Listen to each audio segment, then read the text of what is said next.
everyone, it's Anne from Curious Moon Design. I've got another needlebook to show you. I'm really pleased with this one. It's for someone that I don't really know. My daughter met this lady who loves her sewing, and I thought I'd make her a needlebook. So not knowing what she likes, it's been quite a challenge knowing what to put in. I've got these lovely cards that are on Etsy, on our Etsy site.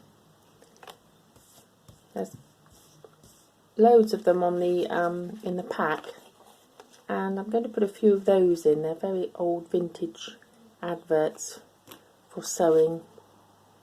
Beautiful they are.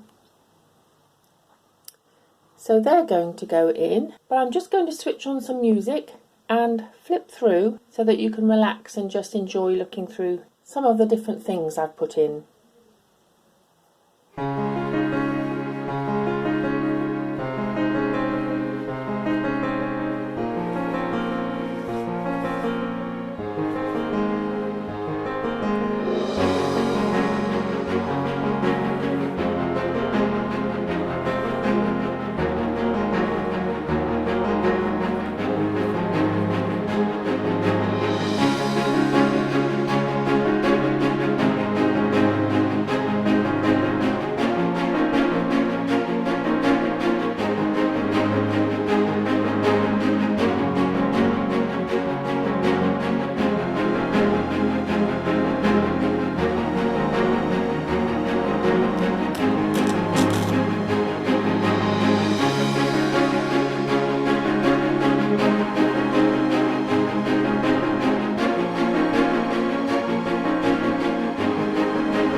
I hope you enjoyed looking through that, and if you did, please press the subscribe button and come back and see some more fabric and paper crafting. Bye for now, everyone.